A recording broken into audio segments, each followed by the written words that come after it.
अब पढ़ना है कॉम्बिनेशन ऑफ थिन लेंसेज। इसके न्यूमेरिकल भी आते हैं और कॉम्बिनेशन ऑफ थिन लेंसेज जो मैं पढ़ाने जा रहा हूँ ये बेसिक प्रिंसिपल है ऑप्टिकल इंस्ट्रूमेंट का। तो अगर आपको ऑप्टिकल इंस्ट्रूमेंट का क्वेश्चन सही करना है, यानी ये जो 3 नंबर का क्वेश्चन या 5 नंबर कैटेगरी में जो न्यूमेरिकल एक आता है ऑप्टिक्स का, ऑप्टिकल इंस्ट्रूमेंट का, ये उसका मैं बेस बताने जा रहा हूँ। ठीक है, चाहे CBSE हो चाहे ISC हो, इसका क्वेश्चन जब आएगा तो 3 नंबर से ज़्यादा में ही आएगा, मतलब 3 नंबर या 3 नंबर से ज़्यादा में आएगा, ये बात तय है। ठीक है, तो सबसे पहले हेडिंग डाल दीजिए कॉम्बिनेशन ऑफ थिन लेंसेज। इसको हम डिटेल में और प्रॉपरली पढ़ाएंगे, आपको कोई जल्दबाजी नहीं। लिखिए, लिख दिया कॉम्बिनेशन ऑफ थिन लेंसेज, लिखिए फटाफट।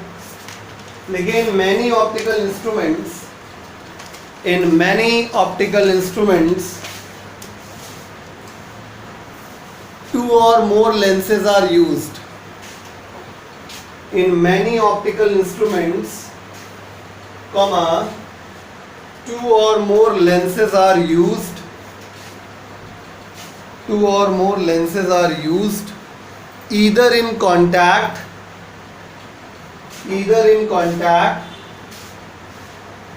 or with a gap between them. Either in contact or with a gap between them.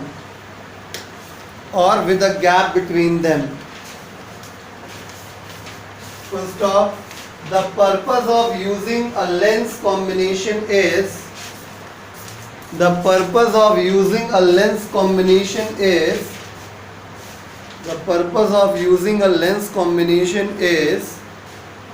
हम क्यों लेंस कॉम्बिनेशन यूज करते हैं? The purpose of using lens combination is number 1 to modify an image को modify करने के लिए। Number 2 to increase the sharpness of final image. Sharpness मतलब clear image बननी चाहिए, ब्लर नहीं बननी चाहिए। To increase the sharpness of final image.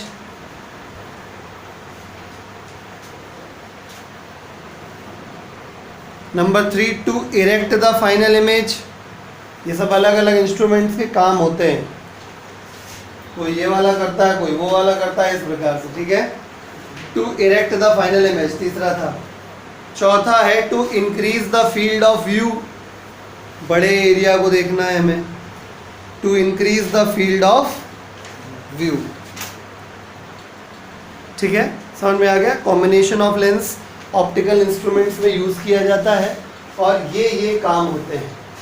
इसमें मेन जो चीज़ है जिसमें हमारा इंटरेस्ट है वो पहला वाला पॉइंट था, to magnify the image. Normally क्या होता है, अगर हम टेलीस्कोप की बात करें तो टेलीस्कोप क्यों यूज़ करते हैं? क्योंकि ऑब्जेक्ट बहुत दूर होता है और वो बहुत छोटा दिखाई देता है, तो हम उसको अपनी मतलब आइज से प्रॉपरली क्लियरली देख नहीं पाते, इस वजह से टेलीस्कोप का इस्तेमाल करना पड़ता है।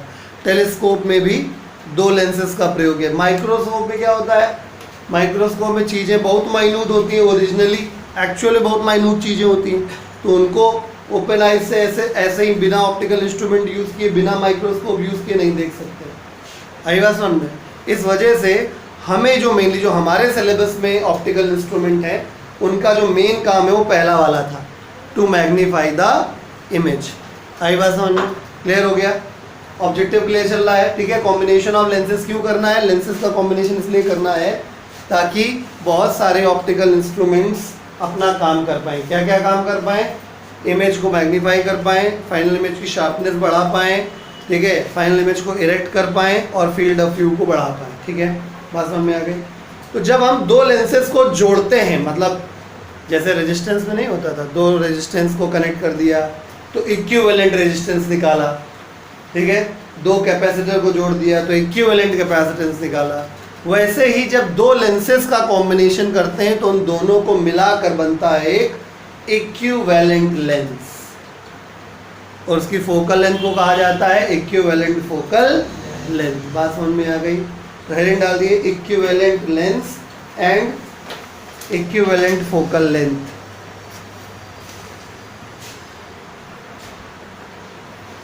Equivalent lens and equivalent focal length.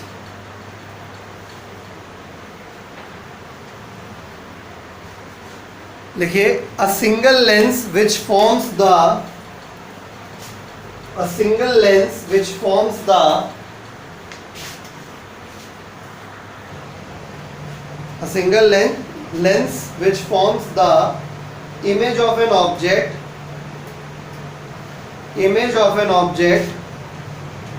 at the same position. Equivalent का मतलब क्या हुआ? एग्जैक्टली वैसा ही काम करे जैसा वो दोनों मिलके कर रहे थे, याद है ना? तो a single lens which forms the image of an object at the same position as is formed by a combination of lenses.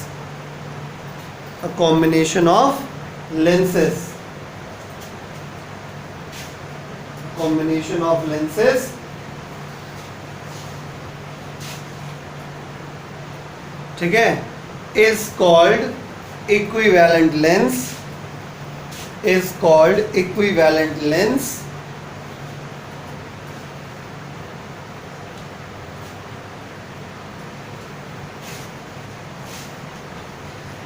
ठीक है, okay,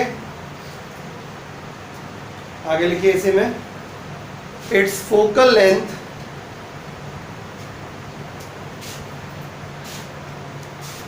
is called equivalent focal length,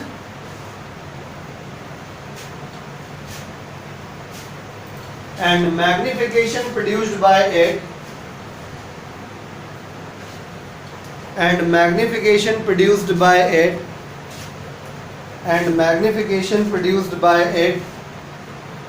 is called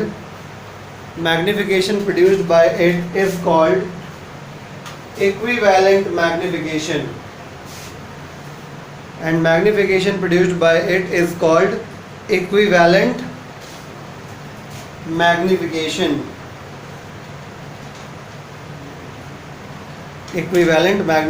heading में एक चीज़ और बढ़ा दो, heading में हमने लिखवाया ना equivalent lens, equivalent focal length, और एक चीज़ और बढ़ा दे इक्विवेलेंट मैग्निफिकेशन. तीनों चीज़ें हो जाएंगी, हमने तीनों चीज़ें डेफिनेशन में लिखवा दी हैं आपको.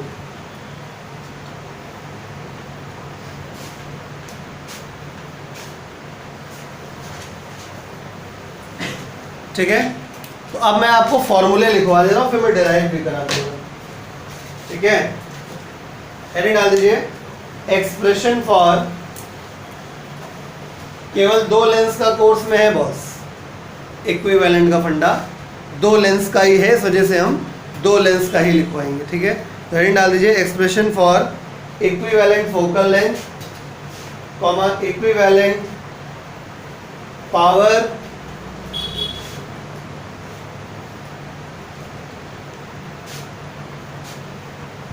ठीक है, equivalent focal length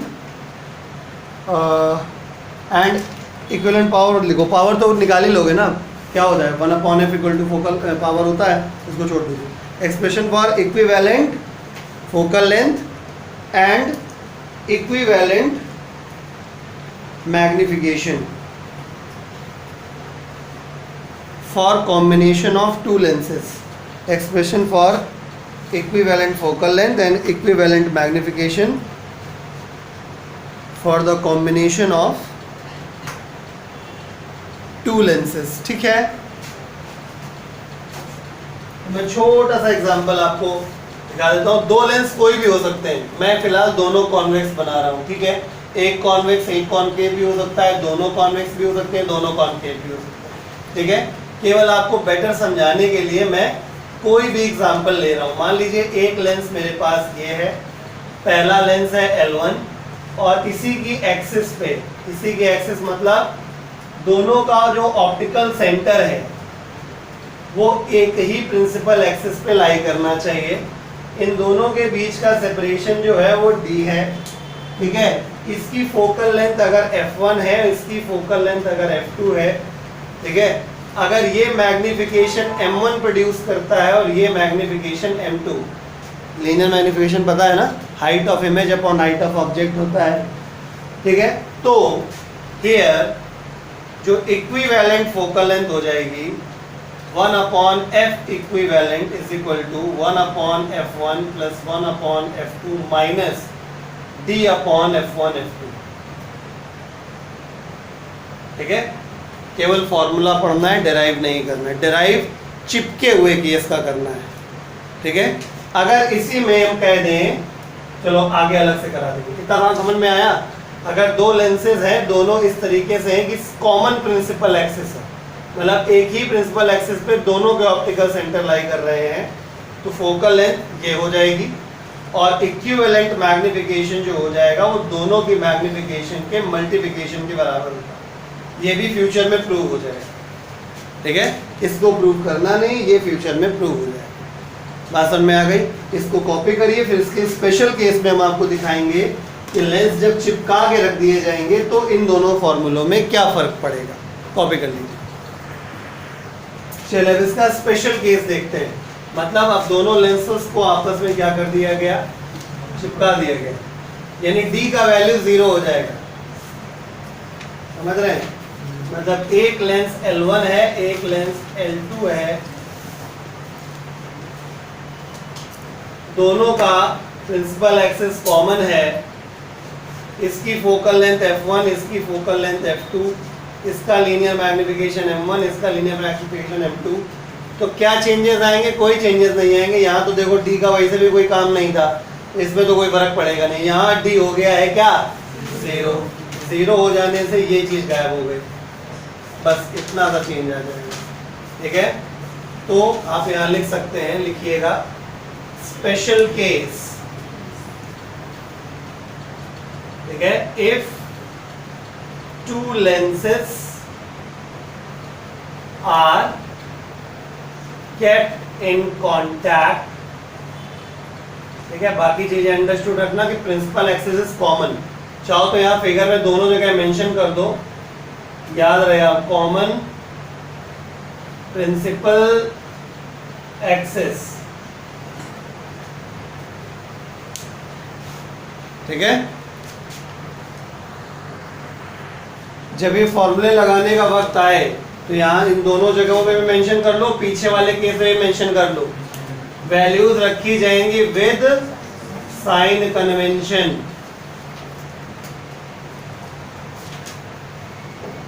with sign convention मतलब न्यूमेरिकल करते वक्त पूरी रे ऑप्टिक्स में कहीं कोई भी ऐसा फॉर्मूला नहीं है। ध्यान दीजिए मैं क्या कह रहा हूँ। न्यूमेरिकल करने में आप पूरी ऑप्टिक्स में कोई भी ऐसा फॉर्मूला नहीं पाएंगे जिसमें वैल्यूज को विदाउट साइन कन्वेंशन रखा जाए। मैंने क्या बोला? न्यूमेरिकल करते हुए, क्योंकि डेरिवेशन करने में दो ऐसे केस आएंगे जब हम लोग डेरिवेशन करेंगे लेकिन साइन कन्वेंशन का इस्तेमाल नहीं करेंगे। उसका भी एक्सप्लेनेशन मैं करता हूँ। ठीक है, विद प्रॉपर रीजन में बात बताऊंगा, आपको याद भी हो जाएगा। पहली बात याद हो गई, पूरी रे ऑप्टिक्स में जब भी आप न्यूमेरिकल लगाएंगे तो फॉर्मूले में वैल्यू विद साइन कन्वेंशन ही रखेंगे। कहीं भी एक इकलौती ऐसी जगह नहीं है जहाँ पर आप बिना साइन कन्वेंशन के न्यूमेरिकल में वैल्यू रखो और आंसर आप सही पा जाओ। पहली बात तो क्लियर हो गई, यानी न्यूमेरिकल में जब भी करेंगे तो हमेशा वैल्यू को विद प्रॉपर साइन कन्वेंशन रखेंगे। अब बात करते हैं डेरिवेशन में कौन कौन से ऐसे डेरिवेशंस होते हैं जिनको बिना साइन कन्वेंशन के डिराइव किया जाता है। याद रखिए, जब भी मल्टीपल प्रोसेसेस होते हैं, जैसे कि यहाँ पे अभी मैं इसका डेरिवेशन करता हूँ आपके सामने, बहुत इंपॉर्टेंट डेरिवेशन है, ये कई बार आया हुआ है। ठीक है, जब मल्टीपल प्रोसेस होते हैं, मतलब आप खुद इमेजिन करो कि एक ऑब्जेक्ट यहाँ पे रखा हुआ है, उससे एक लाइट रे जाएगी, तो ये लेंस कहेगा कि मैं इसको ऐसे यहाँ पे गिराऊंगा, राइट, यानी इमेज यहाँ बननी चाहिए ना आई डैश। लेकिन जब ये रे यहाँ से यहाँ पहुंचेगी तो लेंस कहेगा इसे कैसे, हम कुछ करेंगे ही नहीं, ऐसे समझ रखा है क्या। तो लेंस कहेगा ऐसा है, हम भी कन्वर्जिंग है, हम और जो किसको भी मोड़ेंगे। बात बल्ले पड़ी, तो अल्टीमेटली इमेज कहाँ बन गई, यहाँ। क्या हुआ, मल्टीपल प्रोसेस हुआ। आई बात समझ में? तो ऐसे कोई भी डेरिवेशंस जिसमें मल्टीपल प्रोसेसेस होते हैं वो ऐसे केवल दो ही है ना। कुछ लोग मोटी बुद्धि के होते हैं, सर हम कहते पहचाने बहुत टेढ़ा काम है, तो भैया आपकी मोटी बुद्धि के लिए एक मोटा सा आंसर है, केवल दो डेरिवेशन ऐसे होते हैं जो बिना साइन कन्वेंशन के किए जाते हैं, और बाकायदा आप बिना साइन कन्वेंशन के कर दीजिए। एक है लेंस मेकर फॉर्मूले का derivation 1/f is equal to mu minus 1, 1/f is equal to mu minus 1 in bracket 1/r1 minus 1/r2। वो उसमें भी मल्टीपल रिफ्रैक्शन होता भी आगे आएगा, हम कराएंगे आपको। ये भी बहुत निहायत बदनाम टाइप का डेरिवेशन है, बहुत बोर्ड एग्जाम में ये भी पूछा गया है। और दूसरा ये वाला item, equivalent focal length of two contact thin lenses. ये दो डेरिवेशन आपकी पूरी ऑप्टिक्स में ऐसे हैं जो मल्टीपल प्रोसेसेस वाले हैं, और इनको डिराइव करते वक्त साइन कन्वेंशन का इस्तेमाल नहीं किया जाता। आई बात समझ में? बाकी डेरिवेशन भी हमेशा जब भी होगा तो साइन कन्वेंशन के साथ होगा, यानी कुल मिला के सब कुछ साइन कन्वेंशन के साथ होगा, बस केवल ये दो डेरिवेशन छोड़ के। ठीक है, अब ज़्यादा बढ़िया लग रहा है, टेंशन खत्म हुआ। बस यही समझना है कि केवल ये दो आइटम ऐसे हैं जिनका डेरिवेशन बिना साइन कन्वेंशन के लगाए किया जाएगा, बाकी सबका साइन कन्वेंशन के साथ किया जाएगा। तो हेडिंग डालिए, derivation for the expression of equivalent focal length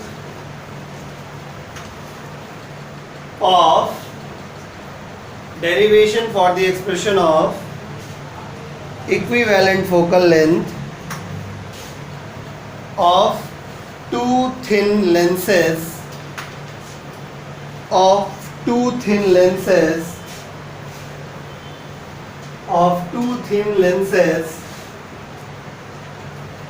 kept in contact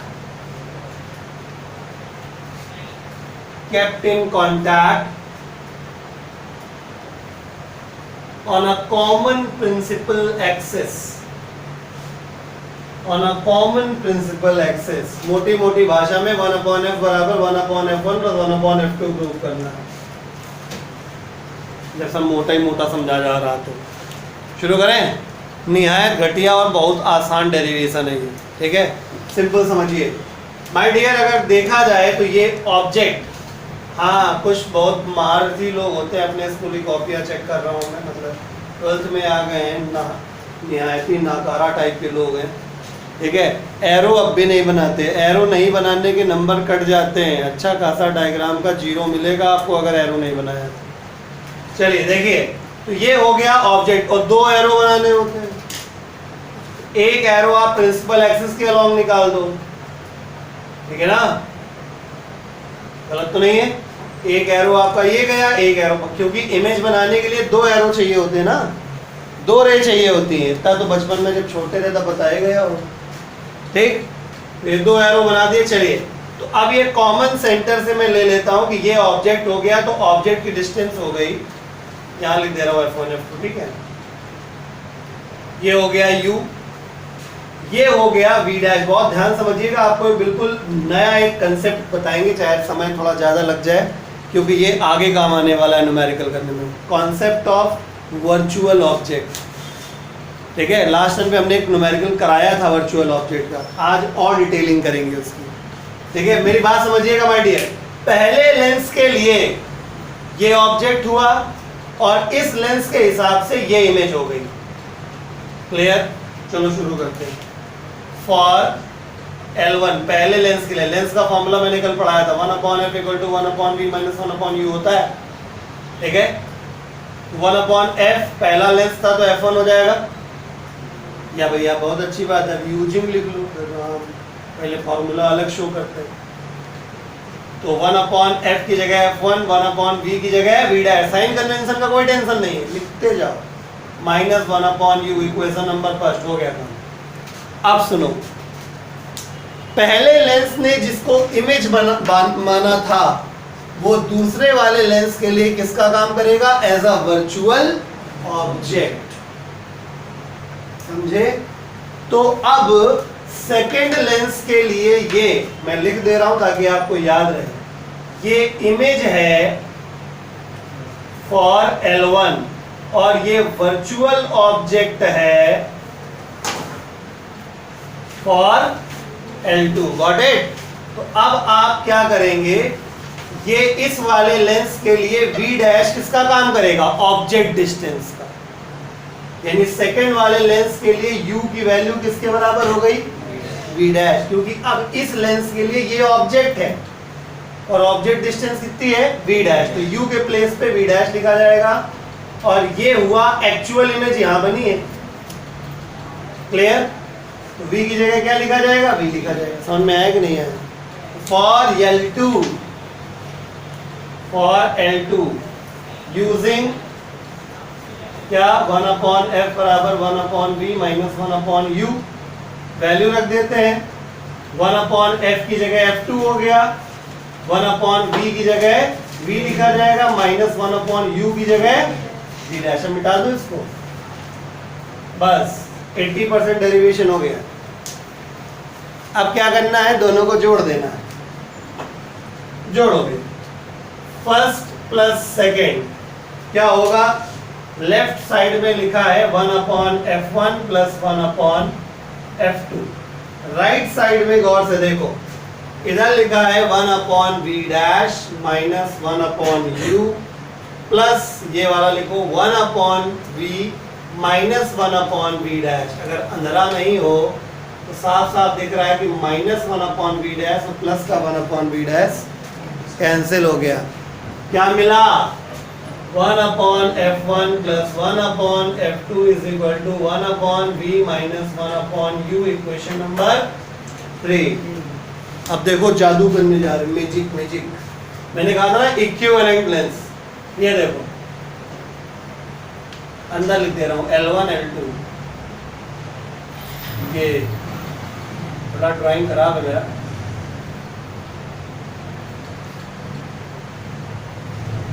कुछ दिखा, this is equivalent lens,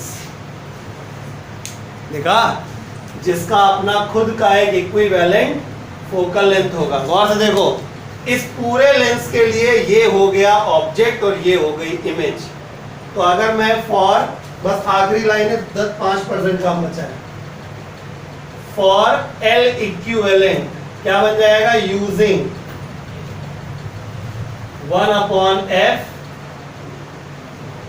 1/v minus 1/u। तो समझिए इस इक्विवेलेंट लेंस के लिए फोकल लेंथ इक्विवेलेंट हो गई, इस इक्विवेलेंट के लिए v वाकई में v ही है तो 1/v और u ही है। इक्वेशन नंबर 4, समझे? ये और ये सेम आ गए।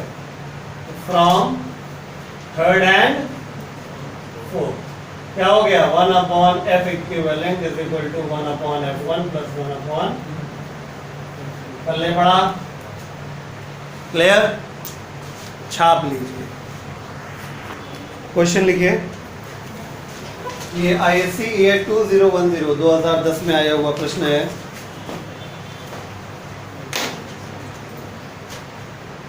An equiconvex lens of glass, an equiconvex lens of glass, equi नहीं लिख पाते, EQUI, equiconvex lens of glass, comma having focal length 10 centimeter, comma having focal length 10 centimeter,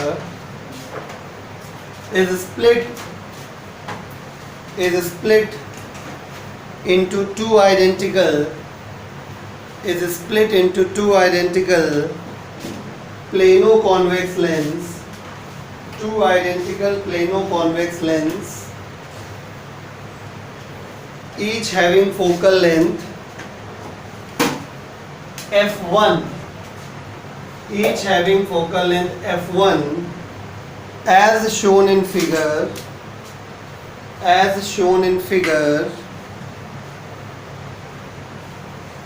full stop, as shown in figure, full stop. Find the value of f1, find the value of f1। फटाक से पहले figure draw करिए, उसके बाद मैं solution बता देता हूँ। हाँ ये 20 है। अच्छा क्वेश्चन में 10 दिया गया है। हाँ तो 10 है भाई, 10 है।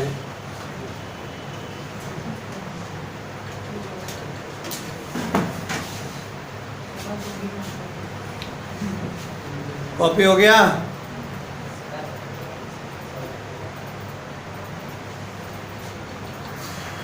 देखिए ये क्वेश्चन है 10 सेंटीमीटर फोकल लेंथ है और F1 F1 दो कटे हुए पार्ट्स का है। ठीक है, अब देखिए मुद्दा यहाँ पे ये है कि कहीं क्वेश्चन में लिख के तो आता नहीं कि वही वाला फॉर्मूला लगना है, लेकिन आपको ऐसा इमेजिन करना है। उन्होंने एरो बनाया है ऐसे, आप इमेजिन करो ऐसे कि जब इन दो लेंसेज को हम चिपका देंगे, कांटेक्ट में रख देंगे, तो ये ऐसे ही बन जाएगा, राइट। तो एरो घुमाया, दिमाग चलाया, यानी 1/f is equal to 1/f1 plus 1/f2 formula होता है। 1/f है तुम्हारा 10 और 1/f1 है F1 और 1/f2 भी F1 है, यानी 2/f1 इज इक्वल टू 1/10। तो F1 इक्वल टू कितना हो गया? 20 सेंटीमीटर। यानी ऐसे इसे आधा आधा फाड़ देते हैं तो फोकल लेंथ डबल हो जाती है। ठीक है, और ऐसे ऐसे आधा आधा अगर फाड़ देंगे तो फोकल लेंथ उतनी ही रहेगी। ये आपको एडिशनल जानकारी दे दिया है मैंने। ठीक है, क्यों ऐसा हुआ? क्योंकि लेंस की फोकल लेंथ, अभी फ्यूचर में पढ़ाएंगे आपको, लेंस की फोकल लेंथ एक्चुअली कर्वेचर पे डिपेंड करती है। तो जब आप ऐसे फाड़ते हो तो दोनों साइड का कर्वेचर पे कोई फर्क नहीं पड़ता, रेडियस पे कोई फर्क नहीं पड़ेगा। लेकिन जब आप ऐसे इसको काटते हैं तो एक कर्वेचर कर्व्ड हो जाता है और एक कर्वेचर प्लेन हो जाता है। इस वजह से फोकल लेंथ में फर्क पड़ जाता है। ठीक है, नेक्स्ट टर्न पे आगे देखिए। क्वेश्चन लिखिए। हाँ एक क्वेश्चन कराया था, एक और कर लीजिए, कॉम्बिनेशन ऑफ लेंसेज का। ये ISC ईयर 2010 2010 में आया हुआ सवाल है। लिखिए, an illuminated object O is kept, an illuminated object O is kept 20 centimeter from a thin convex lens, is kept 20 centimeter from a thin convex lens L1, L suffix में 1, L1 of focal length 15 centimeter, of 15 centimeter as shown below। तो ये diagram है। आगे लिखिए, question में diagram बना लीजिएगा अभी बाद में, पहले क्वेश्चन लिखिए आगे। A thin diverging lens L2, a thin diverging lens L2 of focal length 25 centimeter, thin diverging lens L2 of focal length 25 centimeter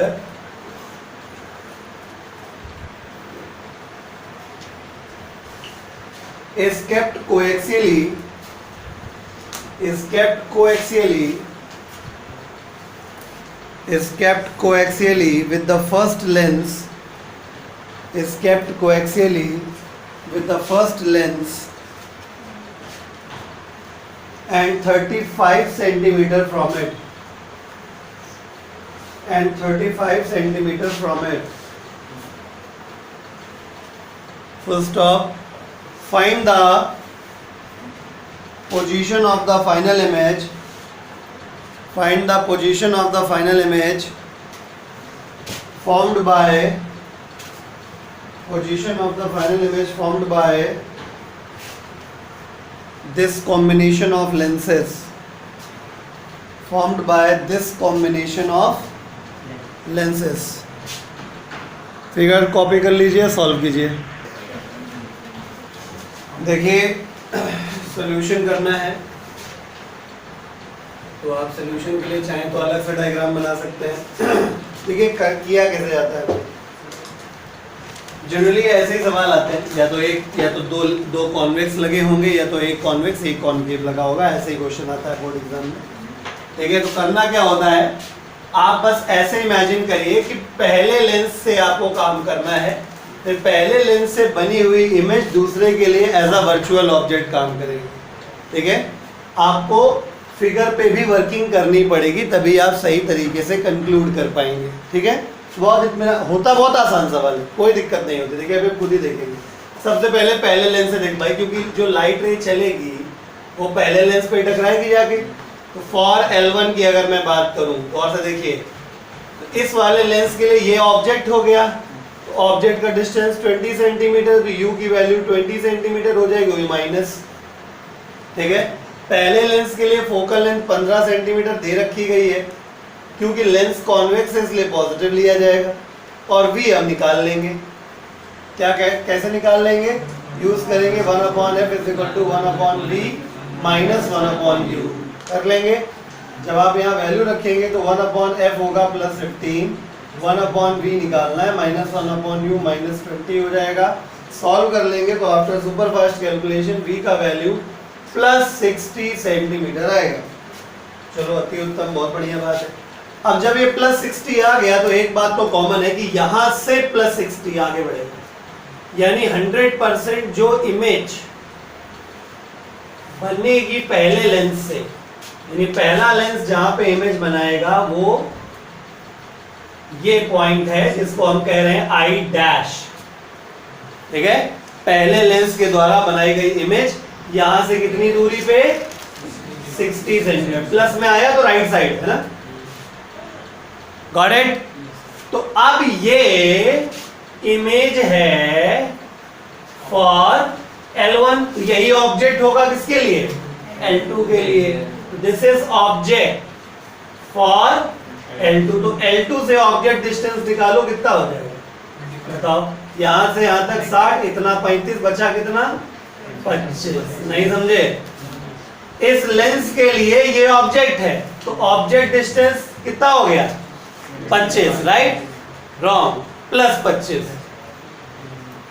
u का वैल्यू +25, क्योंकि ऑब्जेक्ट अब किधर है, राइट साइड में। नहीं बल्ले पड़ा, फिर से बोल रहा हूं, जब आपने इस ऑब्जेक्ट को इस लेंस से डील कराया, इस लेंस के लिए ऑब्जेक्ट डिस्टेंस वाज 25, तो लेफ्ट में था तो माइनस, फोकल लेंथ 15, v निकाल लिया सॉल्व करके, +60 आया, यानी इस लेंस से 60 सेंटीमीटर दूर इमेज बनी है। यानी इस लेंस ने जो इमेज बनाई है वो यहाँ बनाई है, लेकिन ये जो इमेज है वो पहले लेंस के लिए है। वो पहले लेंस से बनी हुई इमेज दूसरे के लिए एज अ ऑब्जेक्ट काम करती है। तो अगर इस लेंस के लिए बात करूं फॉर L2, तो ऑब्जेक्ट डिस्टेंस यहाँ से यहाँ तक होगी, जो कि हमने सब्ट्रैक्ट करके निकाल लिया। यहाँ से यहाँ तक 60 है, यहाँ से यहाँ तक 25 है, तो यहाँ से यहाँ तक कितना हो गया, यहाँ 35 है तो ये 25 हो जाएगा। तो u का वैल्यू 25 हो गया ऑब्जेक्ट डिस्टेंस, क्योंकि अब ऑब्जेक्ट इस लेंस के राइट साइड में है, इसलिए प्लस मिलेगी। v हमें निकालना है फाइनली कहाँ बनेगा, और इसका f हमको दे दिया गया कितना 25, गलत, -25 कॉनकेव। ठीक है, फॉर्मूला फिर लगाएंगे हम लोग, 1/f = 1/v - 1/u। सॉल्व करेंगे, 1/f -25, 1/v चाहिए, 1/u +25। सॉल्व कर लेंगे तो 1/v = 0, तो v बराबर कितना हो गया, इन्फिनिटी। ये तो होना ही था, है ना।